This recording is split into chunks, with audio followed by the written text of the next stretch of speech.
Buenos días. El día de hoy vamos a hablar de los indicadores de desempeño. Para ir acompañándonos con esta presentación, los invito a descargar el material que tenemos preparado para la presentación del día de hoy.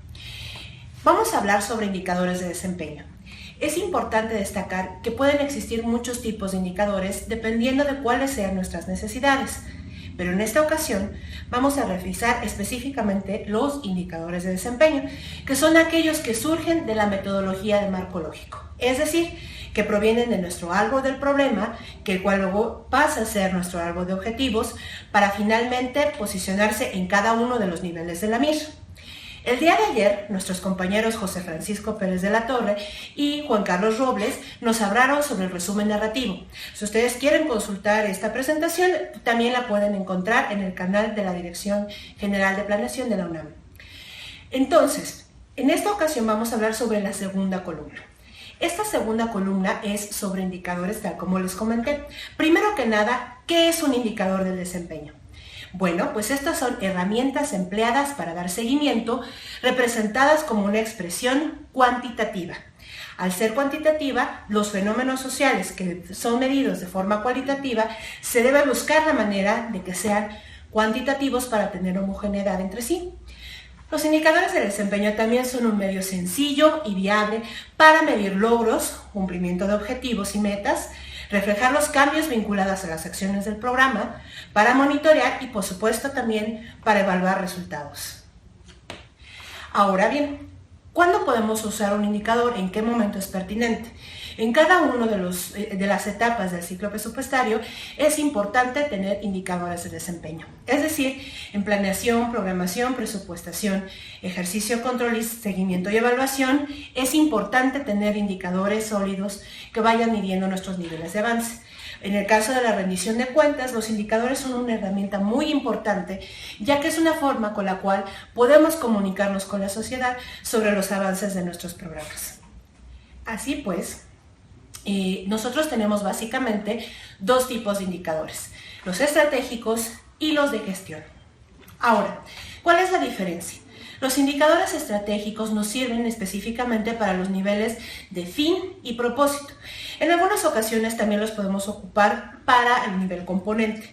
¿Por qué? Porque es la medición del grado de cumplimiento. Es este cumplimiento que impacta directamente en la población, generando valor público.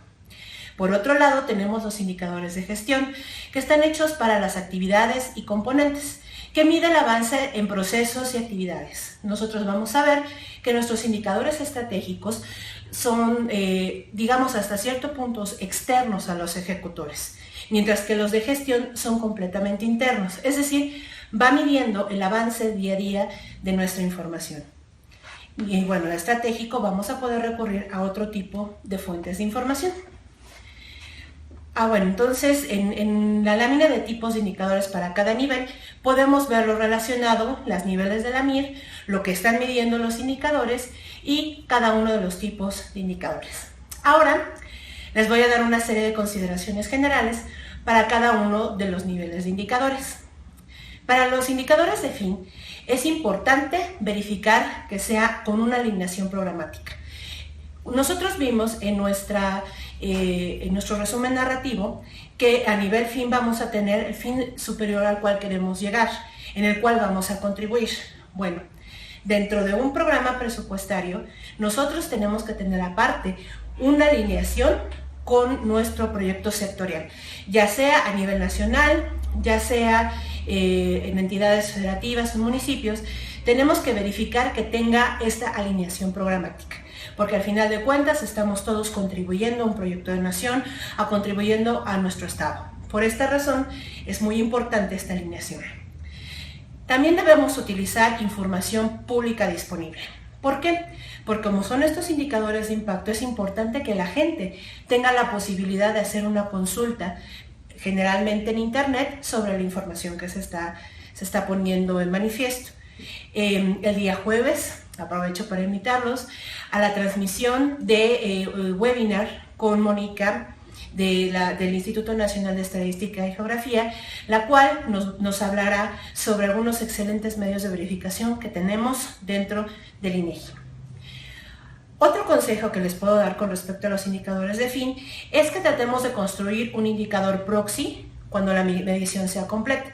Un indicador proxy se construye midiendo nuestro fenómeno por medio de otros elementos que no son específicamente el fenómeno tal cual. Es decir, especialmente para cuestiones sociales, es muy difícil que nosotros podamos hacer una observación de la realidad.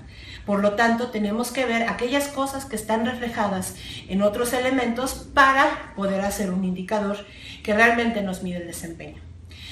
No olviden considerar que los impactos en la población objetivo o área de enfoque no son causados por la implementación del programa presupuestario. Eso es muy importante que lo tengamos claro.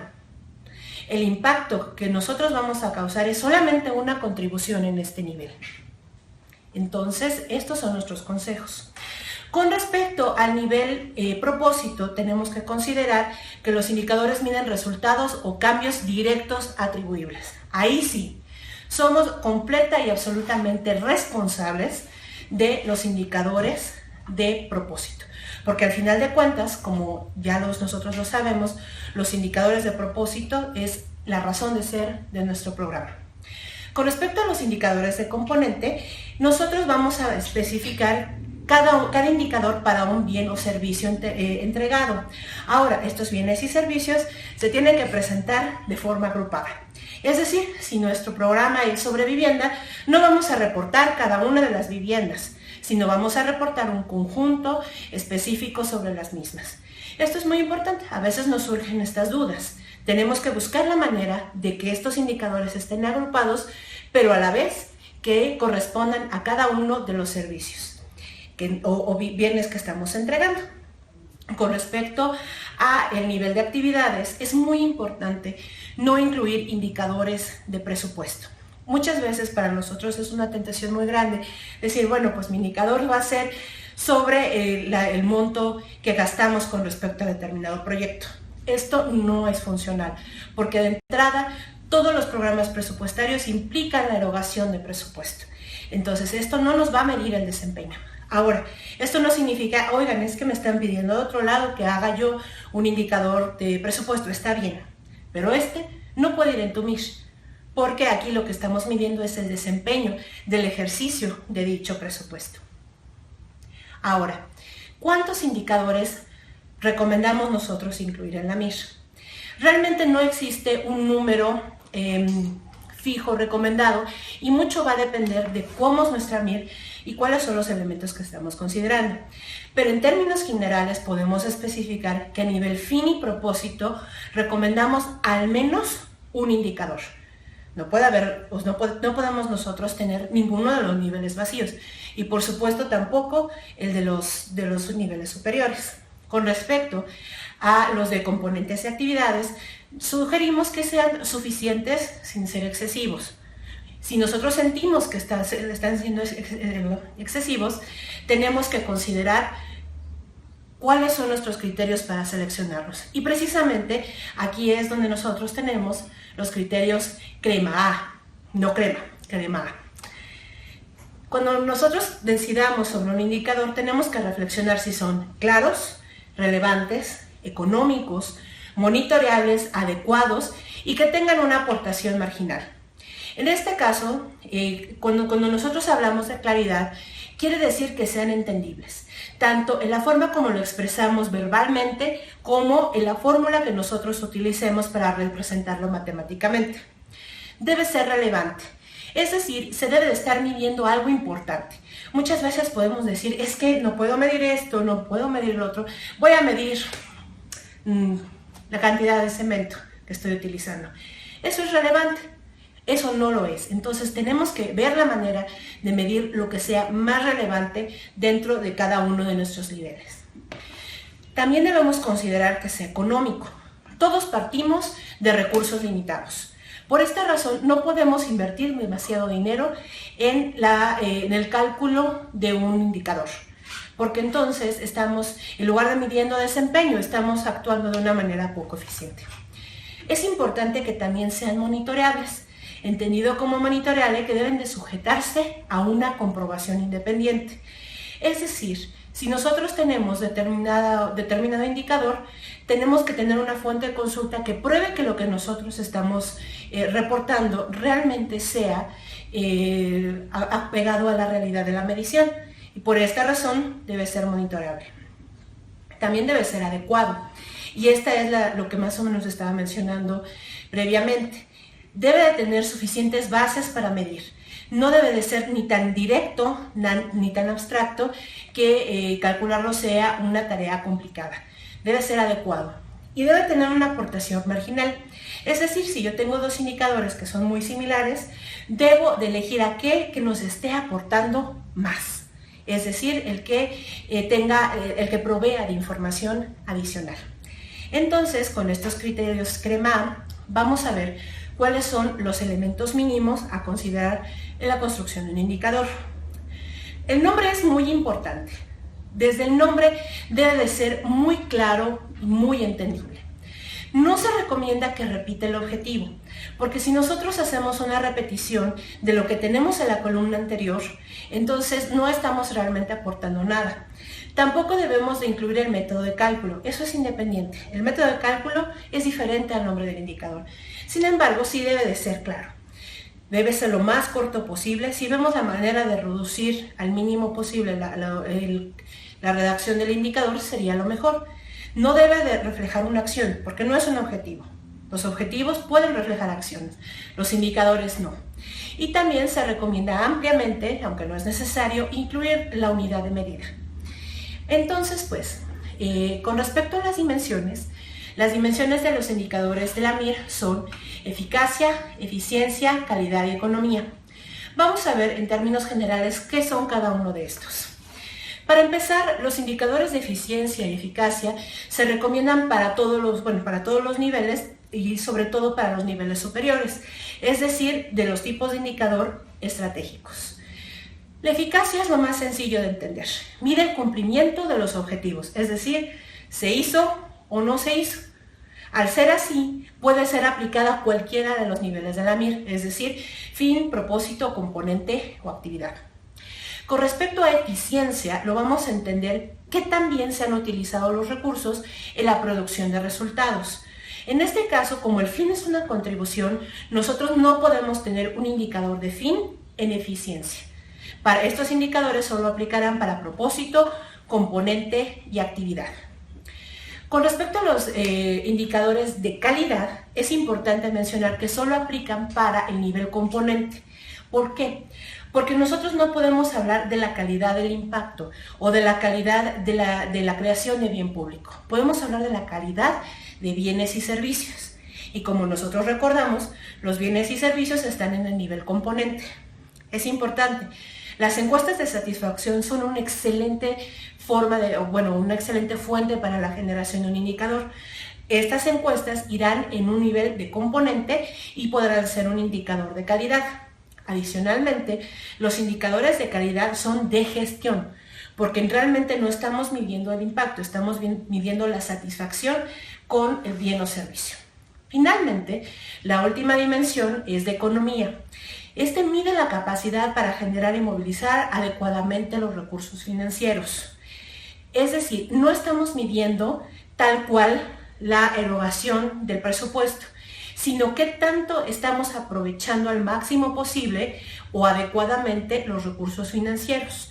En este caso, lo único que se puede aplicar es en componente y en actividad. Y también es un indicador de gestión. Ahora vamos a ver el tema de la definición de indicador. ¿Cómo lo vamos a definir? Es muy sencillo, simplemente vamos a poner qué se pretende medir y es importante no repetir el nombre del indicador o del método de cálculo. Ahora, con respecto al método de cálculo, es una forma como se van a relacionar nuestras variables. En general, se recomienda expresar puntualmente las variables y hacer uso de relativos para facilitar la comparación. Esto es muy importante. Los indicadores relativos puede que parezcan un poco más complejos, pero nos van a aportar más información que un absoluto. Si yo les digo que se construyeron 5 escuelas, esto realmente no nos va a decir absolutamente nada si nosotros estamos dentro de un contexto más bien no estamos dentro del contexto del programa. Sin embargo, si nosotros decimos que se han construido 5 de 6 escuelas que se tenían programadas, entonces vamos a poder ver cómo va nuestro avance, porque ya lo estamos comparando con otro elemento. Entonces, ¿cuáles son algunos métodos de cálculo? Realmente hay muchos métodos de cálculo y depende de nuestras necesidades. El que más se usa, no quisiera decir el más recomendado, pero sí el que se usa con mayor frecuencia, es un porcentaje. Un porcentaje es la proporción de una cantidad específica de una variable respecto a su totalidad y está constituido básicamente por dos elementos, que es el numerador y el denominador, perdón. En el numerador vamos a poner lo que nosotros queremos conocer y el denominador es el universo en el que estamos viendo. Entonces esto lo vamos a multiplicar por 100 y como resultado vamos a obtener un porcentaje. Por ejemplo, tenemos el porcentaje de la población empleada. Y si nosotros queremos calcular cuál es el porcentaje de la población empleada en México con respecto a la totalidad nacional, vamos a tener en el numerador, en este caso del ejemplo que se les presenta, 49.8 millones de personas empleadas en México en el mismo año, es decir, 2014, sobre 120.2 millones. Lo multiplicamos por 100 y ese porcentaje será la población empleada en México durante 2014. Ahora, otro ejemplo que tenemos de método de cálculo y que es bastante usado es la tasa de variación.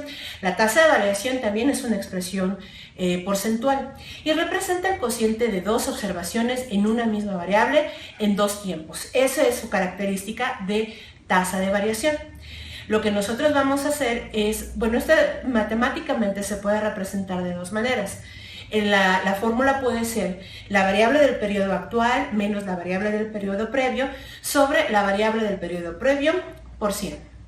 Pero también podemos expresarlo la variable del periodo actual sobre la variable del periodo previo, menos 1, es lo mismo, y todo esto multiplicado por 100. En el ejemplo tenemos una tasa de variación del número de personas sin seguridad social. Cuando aplicamos esta fórmula, vemos que esta variación es de menos 2.4. Entonces las tasas de variación pueden ser positivas o pueden ser negativas. Ahora, el promedio simple. El promedio simple también es un indicador que es de mucha utilidad, en el cual se suman todos los valores y se dividen entre el total de valores para obtener cuánto equivaldría a la suma total distribuida equitativamente. El promedio simple o la media, entonces, es un método que se utiliza frecuentemente. También existe el promedio ponderado, que es la suma de todos los valores, cada uno con una ponderación asignada, de acuerdo a su nivel de importancia según el criterio seleccionado. Y la dividimos entre el número de valores ponderados, a diferencia del promedio simple, que es entre el número de valores. Este tipo de método de cálculo es uno que probablemente nosotros estamos muy familiarizados durante nuestra vida escolar, ya que dentro de la calificación que un profesor de una materia, de un curso que tomamos, cada uno de los elementos que nos evalúa tiene diferente peso, es decir, peso diferente el examen final que los exámenes parciales, que las actividades en clase. Entonces, vamos a poner el número multiplicado por el valor que nosotros le queremos asignar y luego sumamos todos los valores que nosotros estábamos dando por ponderación y entonces tenemos nuestro indicador de una ponderación de esta naturaleza. Otro ejemplo es la razón. Al final de cuentas, si ustedes lo observan, todos son de alguna manera lo mismo. Simplemente varía la forma como nosotros lo vamos a leer. En este caso, las razones son comparaciones entre dos o más variables que guardan una proporción. Aquí el chiste es que se va a leer ambas medidas. Es decir, por ejemplo, en el caso que nosotros tenemos, es sobre cubetas de pintura, en el cual tenemos 6 cubetas de pintura y tenemos blanca, y 10 cubetas de pintura verde. Entonces la razón será 6 a 10. En este caso, por ejemplo, en la cuestión de la población, también podemos hacerlo así. Podemos decir, hay 5.5 mujeres por cada 4.5 hombres. Entonces ahí la razón es de 5.5 a 4.5. Esa es la forma como vamos a funcionar con una razón. Otro indicador que es usado recurrentemente son los índices. Los índices, al final de cuentas, son un grupo de indicadores que nosotros vamos a ir orientando dependiendo de nuestras necesidades. Los índices pueden ser de una sola variable o puede estar contenida por varios atributos que caractericen una situación. Ahora, los índices compuestos son indicadores que son usados recurrentemente, especialmente a nivel internacional. También en todas las cuestiones económicas o de productividad, los índices son usados recurrentemente. ¿Cuál es la ventaja? Que aquí nosotros vamos armando nuestro índice de acuerdo con las necesidades que tenemos. Entonces, esos son básicamente los indicadores, los métodos de cálculo de los indicadores. Ahora, cuando nosotros pensamos qué tan frecuente o cuál debe ser la frecuencia de medición de nuestros indicadores, nosotros tenemos la siguiente sugerencia. Cuando hablamos de un nivel fin, nuestra frecuencia sugerida es anual o superior, es decir, es a un largo plazo. Nosotros no podemos poner la medición de un nivel de la MIR-FIN a nivel trimestral o inferior. ¿Por qué? Porque no vamos a poder observar ningún cambio. Es demasiado poco tiempo para que realmente implique un cambio. En el caso del propósito se recomienda anual. También puede ser semestral, pero correspondiendo a los ciclos presupuestarios, lo más recomendable es que sea de forma anual. Con respecto a los componentes, en este caso sí se sugiere que sea semestral o inferior. ¿Por qué? Porque podemos ir viendo el avance de los bienes o servicios en este periodo. Y en el caso de actividades, sí es muy importante que sea trimestral o inferior, porque al final de cuentas nosotros debemos pensar en las actividades como una lista de cosas que debemos de realizar para tener nuestro componente, para tener nuestro bien y servicio. Entonces, si nosotros hacemos una medición de actividades anual, no vamos a saber cómo van nuestros avances. Esto tiene que ser lo más frecuente posible, es decir, trimestral o mensual. Ya una medición menor también podría representar demasiados costos. Por esta razón es la sugerencia que nosotros tenemos sobre la frecuencia de medición. Ahora bien, una cosa que tenemos que considerar también es la cuestión de las metas. Para nosotros tener una meta dentro de nuestra planeación, primero que nada, y es indispensable que exista una línea base. Todos los indicadores de todos los niveles, de todos los tipos, incluso hasta los que no están en la MIR, tienen que tener una línea base. ¿Por qué? Porque es el punto de partida que vamos a considerar para darle seguimiento y para realizar una evaluación. Ahora, yo entiendo que va a haber un momento en el que todo indicador es nuevo. Esa vez que es creado el indicador será nuestra línea base para los futuros indicadores.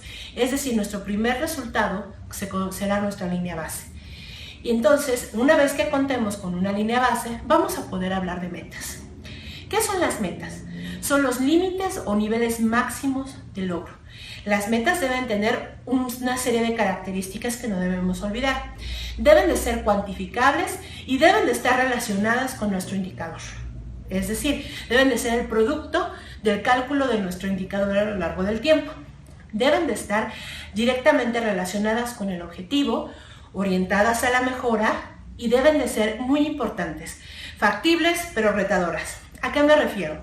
Con factibles quiere decir que si nosotros ponemos una meta, porque realmente tenemos la voluntad de hacer las cosas, pero ponemos una meta inalcanzable, muy probablemente vamos a fallar. De la misma manera, si nosotros ya tenemos conocimiento de que la situación se comporta de determinada manera y para no esforzarnos ponemos una meta inferior a lo que nosotros sabemos que podemos lograr, entonces no está siendo retadora. El punto ideal es en medio, debe ser factible pero retadora. Y también es muy importante que se elija un solo tipo de valor, absoluto o relativo, pero siempre recomendando que sea un relativo. Ahora, ¿cuáles son algunos criterios para las metas? Deben de ser medibles, como ya mencionamos, que implique que sean cuantificables, aun siendo fenómenos sociales de carácter cualitativo. Deben de ser específicas, es decir, de estar directamente relacionadas con el objetivo. Deben de ser temporales, es decir, congruentes con los plazos para lograrse considerando el periodo de aplicación del programa. Deben ser alcanzables y deben señalar resultados. Así pues, nosotros también tenemos que considerar el sentido de nuestro indicador. Este es un tema que a veces causa mucha confusión, pero en realidad es muy sencillo. Los indicadores pueden ser ascendentes o positivos y descendentes o negativos. Es importante mencionar que cuando hablamos de un sentido positivo o negativo en tema de indicadores, no tiene un juicio de valor, sino es un comportamiento del indicador. Así pues, cuando nosotros esperamos que determinado fenómeno incremente, estamos hablando de un indicador positivo. Si estamos hablando de una situación que nosotros deseamos que disminuya, entonces es un indicador negativo. Por ejemplo, nosotros tenemos egresados de nivel superior. Nosotros tenemos un programa que está fomentando el egreso de estudiantes de nivel superior, entonces nuestro indicador va a ser positivo, porque nuestra meta busca que sean más egresados. A su vez, si tenemos un programa de seguridad pública y buscamos que los homicidios dolosos disminuyan, vamos a tener un indicador negativo, porque vamos a buscar que un fenómeno que existe en el tiempo o al siguiente año reduzca. Entonces, finalmente vamos a hablar de los parámetros de semaforización. Estos son muy importantes porque identifican si el cumplimiento del indicador fue adecuado o esperado. Nosotros, como responsables de los programas presupuestarios, vamos a definir el parámetro de semaforización. No hay una guía para hacer el cálculo del parámetro de semaforización. Eso nosotros, con nuestra experiencia como expertos en los temas, vamos a establecer los parámetros de las metas. Es decir, si nosotros tenemos una meta de 8.5, nosotros vamos a decir, bueno, es necesario que yo vea a partir de qué punto estoy acercándome a mi meta. La probabilidad de alcanzar ese 8.5 de entrada es muy poco probable. Por eso es necesaria la semaforización, porque vamos a imponer un rango que diga, bueno, de aquí a acá estoy muy cerca de mi meta. Aquí ya tengo un foco amarillo porque ya estoy empezando a alejarme. Y finalmente, si estoy en un rango rojo, significa que ando perdido. Es importante mencionar, dentro de la construcción de indicadores, la semaforización es positiva o negativa. Es decir, si yo estoy superando demasiado mi indicador o estoy quedándome muy abajo, en ambos casos estoy incurriendo en una falla en mi planeación. Entonces, esto lo tenemos que reflejar también en nuestros indicadores. Bueno, finalmente vamos a hacer una sugerencia para la construcción de indicadores de desempeño. Nosotros ya vimos qué actividades, qué componentes deben tener cada uno de ellos, pero también es importante ver por dónde podemos partir. Obviamente partimos de la metodología de marco lógico. Entonces, ya que tenemos nuestra primera columna, vamos a identificar y o revisar nuestro objetivo. Ya que lo tenemos bien claro, vamos a detectar los factores relevantes de ese objetivo. Y posteriormente vamos a establecer el objetivo de la medición. ¿Para qué queremos medir? Después de eso podemos plantear el nombre y definición del indicador. Y de ahí hacer la formulación del método de cálculo. Ya que tenemos nuestro método de cálculo, vamos a recopilar la información, porque puede ser posible que hasta este punto vayamos muy bien, pero al momento de recopilar la información nos demos cuenta que no está disponible. Y una vez que ya lo hayamos confirmado, podemos nosotros validar el indicador. Pues bueno, eso fue todo con respecto a los indicadores de desempeño dentro de la metodología de marco lógico. Les agradezco mucho que hayan estado presentes el día de hoy y estén atentos a las siguientes ofertas de capacitación de la DGPL y de la web. Gracias.